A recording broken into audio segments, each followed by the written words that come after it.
예, 법관 기피 신청으로 77일간 중지되었던 이화영 전 경기도 평화부지사의 재판이 어제 다시 열렸습니다. 자, 그런데 이 전 부지사 측이 증인 신문을 하지 않아서 재판은 또 공전이 됐습니다. 네, 관련 내용 최진영 변호사, 설주한 변호사와 함께 자세히 짚어보도록 하겠습니다. 안녕하세요. 네, 안녕하십니까. 자, 50분 만에 끝났다고 그래요. 어떻게 또 이런 일이 있을 수 있죠?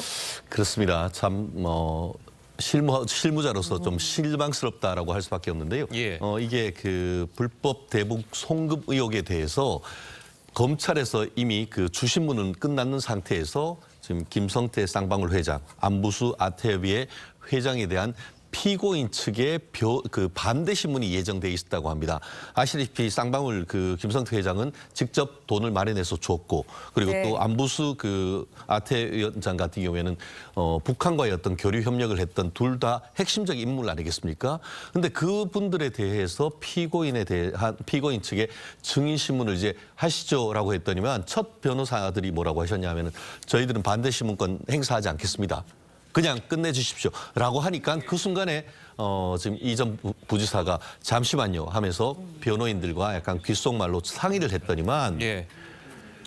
오늘 피고인 신문 할지 여부를 결정을 못했습니다라고 하면서 다음 기일에 최종적인 결정을 할 수 있도록 해달라라고 얘기를 했다는데요.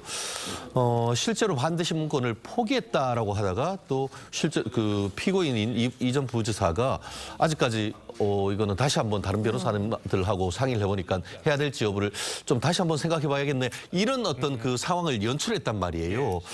이러면서 이제 재판부 같은 경우에는 다가오는 1월 16일 날까지 서면으로 반대 신문을 할지 여부를 명확하게 밝혀달라 이렇게 했는데 사실 뭐 한참 만에 지금 재판이 시작됐다가 사실상 공전된 그런 부분이라서 상당히 이례적인 분명히 이례적인 어떤 재판이 진행이었다 이렇게밖에 평가할 수 없을 것 같습니다. 예. 네, 2달 반 만에 진행된 재판이거든요. 근데 여기서 피고인과 변호인의 의견이 달라서 재판이 중단되는 경우 이런 거 자주 있는 건가요? 아니요, 거의 없죠. 그러니까 제가 봤을 때는 뭐 검찰에서도 이 기피 신청을 냈었을 때 네.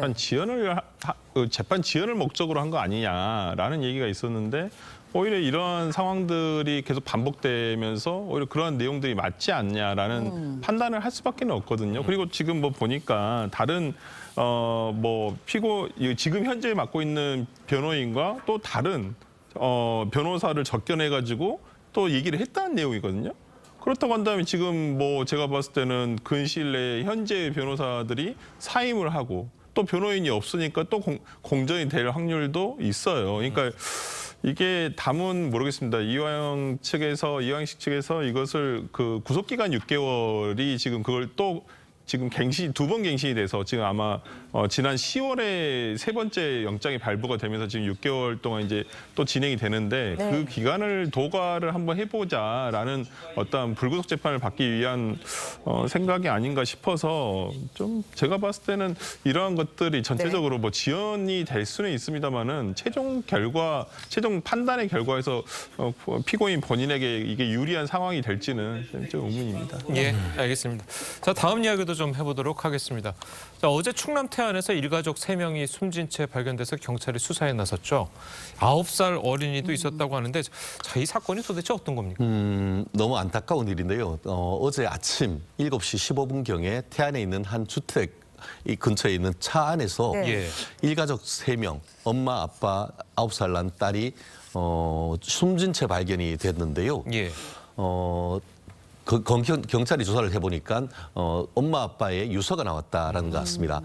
아빠 같은 경우에는 아이가 이 소아당뇨가 있는데 그 치료하는 것이 아이가 너무 힘들어하고 또 이게 장기간 하다 보니까 경제적으로도 상당히 어려웠다라고 하는 그런 호소하는 글이 있었고, 엄마가 남긴 유서 같은 경우에도 보면은 친정 언니들한테 미안하다, 잊어달라, 우리가 합동 장례를 해달라라고 했는데 사실 여기 같은 경우에는 아이의 할머니, 그러니까 이 남편의 엄마도 있었는데 그 전날 엄마에게 수면제를 드시게 해서 잠을 자게 한 상태에서 이와 같은 일을 벌였다라고 하는 점에서 상당히 또 이 겨울에 많은 네. 분들의 가슴을 아프게 하는 소식인 것 같습니다. 네, 굉장히 안타까운 사건인데 이번 사건이 이제 알려지면서 소아당뇨를 앓고 있는 아동들에 대한 지원 강화돼야 되지 않냐라는 의견이 나오고 있거든요.